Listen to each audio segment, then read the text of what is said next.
මේ ඉන්නේ සේමසිංහ W1 මෙතුමා සිංහ රෙජිමෙන්තුවේ ගෙදර නිමාඩු ඉවර වෙලා මුලතිව් යන්න බලාගෙන ට්‍රින්කෝ වලට යනවා. ට්‍රින්කෝ ඉඳන් චොපර් එකේ මුලතිව් යන ලැහැත් තියෙනවා 1996 ජූලි මාසේ 17 වෙනිදා හවස. චොපර් එකට ඔක්කොම නන් ලිස්ට් එක දාලා චොපර් එකට ගොඩ වෙන්න හදනකොටම මෙතුමාගේ CC එනවා ඒ වෙලාවේ නිමාඩු ඉවර වෙලා.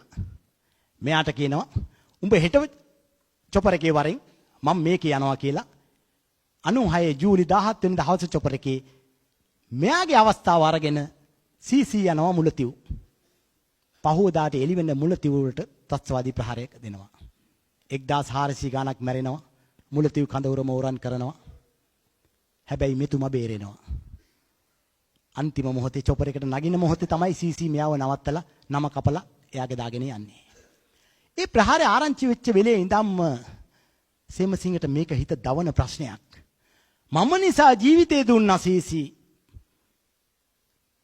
දැන් ඔවුන් ඊට පස්සේ යනවා කෑගල්ලේ රෙජිමෙන්තු මධ්‍යස්ථානයේ මේ ඒකක මූලස්ථානයට යනවා.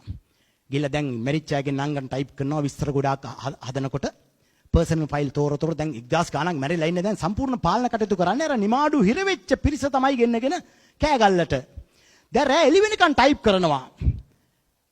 ලෙෆ්ටිනන්ට් මුතුමාලගේ ප්‍රධානත්වයෙන් මේ වැඩ ටික කෙරෙනවා. සමාලවට ටයිප් රයිටරේ උඩම නිදා වැටෙනවා මේගොල්ලෝ. එළි වෙනකන් 1400කගේ පර්සනල් ෆයිල් හොයනවක. ඔහොම ඉනකොට එක ෆයිල් එකක් හම්බ වෙනවා. 아무තු ෆයිල් එකක්. අර CC ගේ පර්සනල් ෆයිල් එක. මෙයාට ඉවසිල්ලක් නැහැ. මං හින්දා ජීවිතේ දුන්න CC පර්සනල් ෆයිල් එක පෙරලා ෆොටෝ එක හිමීට ඉරා ගන්නවා. ඒකේ අලවලා තිබිච්ච. ඉරාගෙන ඒක ලැමිනේට් කරලා පර්ස් එකේ දා ගන්නවා. ඔහු මේ පර්ස් එකේ දාගෙන අවුරුදු 26ක් මේ පර්ස් එකේ දාගෙන ෆොටෝ එක සීමපාල හොයන්න පටන් ගත්තා. හේමසිංහව හොයනවා ගියේ දන්නේ නැහැ.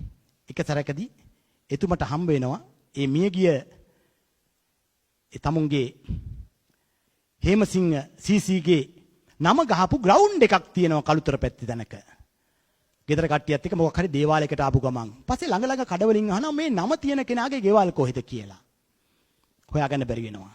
තවත් කාලයක් යනවා. අවුරුදු 28කට පස්සේ හොඩුවාවක් ලැබෙනවා ඒ ග්‍රවුන්ඩ් එක පැත්තේ තැනක තමුන් වෙනුවෙන් ජීවිත දුන්න කෙනාගේ ගෙදර තියෙනවා කියලා. එතුමා ඒ ගෙව හොයාගෙන යනවා.